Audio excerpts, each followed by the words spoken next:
Good news, India is no longer the poorest country in the world. The country is currently the world's fifth largest economy in terms of nominal GDP, and it is also one of the fastest growing economies in the world.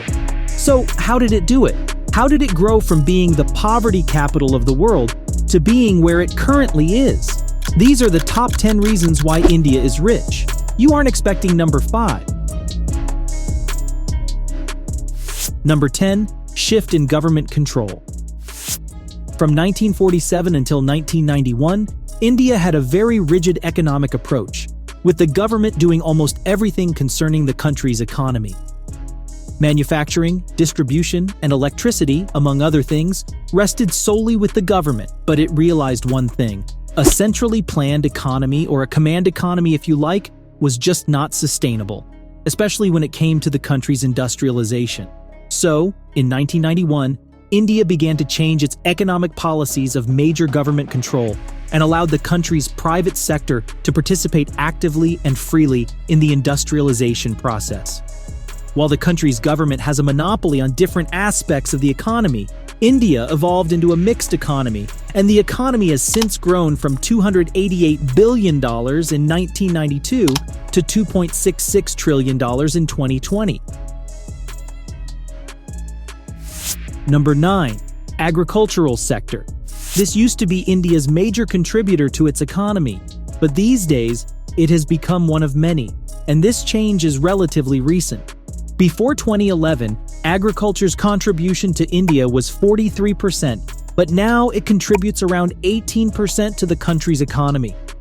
That said, the nation needs to make improvements in the agricultural sector, especially in storage, distribution, and irrigation. With a population that has millions of farmers, crude methods of storage and irrigation are more popular than they should be. Despite these limitations, agricultural production in the country remains high. The country is the world's second largest producer of fruits, and in some fruits, it is a global leader.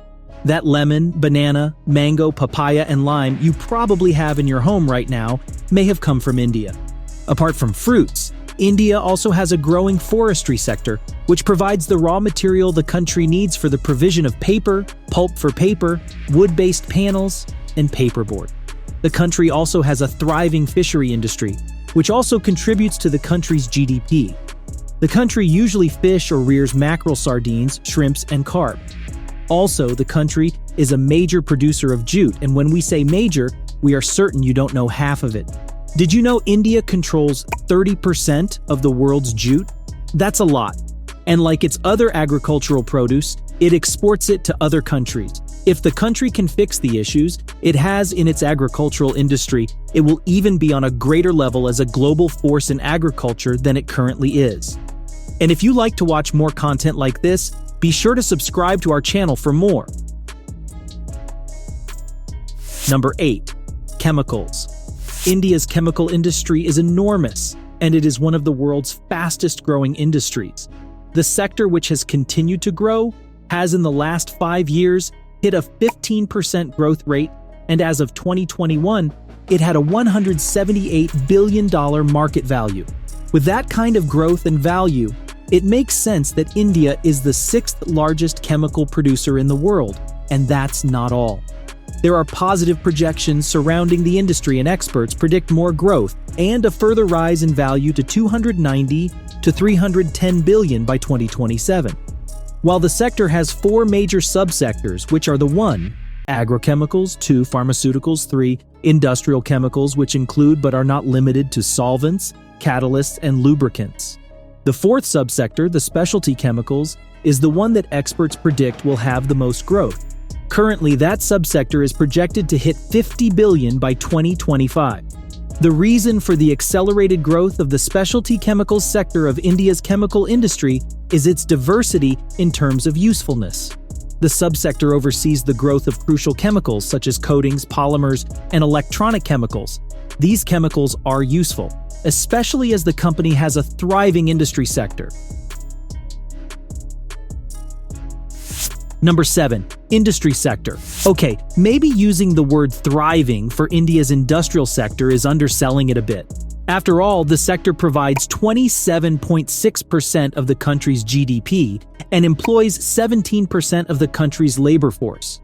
The country makes iron and steel, and it is one of the leading nations. The country's industrial sector also makes motorcycles, tractors, tools, machinery, and cars. Speaking of cars, the company's Tata Cars is on course to duke it out with other popular brands. Remember how the country controls 30% of the world's jute? This agricultural product is a key component of the country's textile industry, which is both mechanized and also comprises human manual labor. Number 6. Oil and gas. The country is a hotspot for investment in oil and gas as a lucrative business because of its enormous potential. Investors have the option of investing in the exploration, production, refining, and trading of the country's oil and gas. Currently, the industry contributes around 8% of the country's GDP and employs over 2 million people, and there's more. India has a total oil production output of 267 million tons, which translates to 2% of global oil production. If you think that's a lot, wait till you hear about the nation's natural gas production. The country produces around 636 billion cubic meters of natural gas, and this accounts for 5% of global gas production. With the way India currently uses its oil and gas, experts predict that its reserves will surpass 100 years.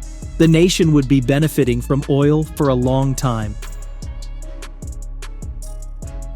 Number 5. Gems and jewelry. Historically, India has always loved its pieces of jewelry. In the past, the country was one of, if not the world's largest producer and exporter of pearls. The country also owned and still owns diamonds and other valuable stones.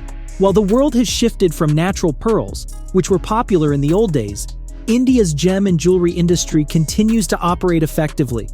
This industry contributes 15.71% of India's total merchandise exports, and these exports make up 3.5% of the global gem and jewelry exportation. Gem and jewelry also contribute 7% of India's GDP and employ over 4 million people. Quite amazing, isn't it? Want to hear something even more amazing? India is part of the top 7 highest exporters of gems in the world, and it exported $39.14 billion between 2021 and 2022.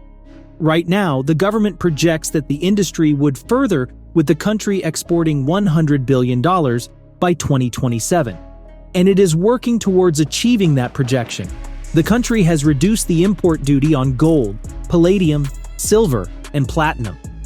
The government also signed a free trade agreement with the UAE, which would even the nation's exportation capability. There's one more thing the government is also doing to improve the gem and jewelry industry. It has reduced the custom duty on cut and polished diamonds. Number 4. Pharmaceutical production. India's pharmaceutical sector has provided cheap alternatives to expensive drugs, and it has more than 3,000 pharma companies with over 10,000 manufacturing facilities. The country is one of the largest producers of cheap vaccines in the world, and it contributes 60% of global vaccine production. In some cases, it contributes even more. For instance, the country provides 90% of the WHO demand for the measles vaccine, and also contributes 70% of UPHU demand for Bacillus calmette-guerin, BCG, diphtheria, tetanus, and pertussis vaccine. Despite how impressive this is, India's domination of the world pharmaceutical industry doesn't stop at just vaccines. The country controls 20% supply of the world's generic medicine, with about 60,000 different generic brands, and these brands are known for being pocket-friendly. No wonder people call it the pharmacy of the world. It doesn't look like the country is ready to lose the financial advantage it is getting through this industry. The nation has the most U.S. FDA-compliant pharmaceutical plants outside the United States, and the number of these plants continues to grow.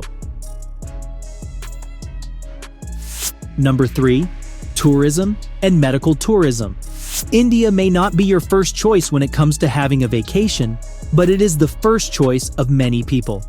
Ranked as the 7th most beautiful country in the world by Forbes, the country saw more than 10 million tourists in 2018. These numbers have continued to improve, and so is the investment the tourists bring. In 2019, tourism contributed 10.3% to India's GDP, and in 2022, The country made $180 billion from tourism, and it is currently positioned to make more in 2023. But it's not only fun that takes people to India. The country has become a great place for medical tourism owing to its cheaper healthcare and adherence to international best practices. Medical tourists also help the country generate revenue in billions of dollars. Can you see why India is rich? Number 2. Building relationships with other countries. With the progress India has made with its economy, the country began to use trade to build relationships with other countries. The country has formed relationships with the countries it shared borders with, and those that are out of its continent. Doing this has helped the country to become wealthier, as it has helped present itself as a country that people could easily do business in. With the ease of business, India has become a lucrative place to set up a business. Number 1. Service sector. As impressive as other sectors of the Indian economy is, the service sector has grown to be the largest. This sector contributes more than 50% of the country's GDP, and it still has the potential for more growth. Traditionally, when countries want to develop, the industrial sector of that nation takes center stage. But with India, the service sector, with several of its aspects driven by technology, has taken center stage. Telecommunications, IT, and software are part of the leaders of the country's service sector. These subsectors are either domestic or international. Either way, the subsectors help bring in money for the country. India has made dedicated efforts to become a rich country. It has recorded great progress, but there is still much to be done, and the country has the potential to surpass what it currently is. Do you think the country will become better than it is? Or has it reached its limit? Let us know what you think in the comments. Like this video and subscribe to our channel for more.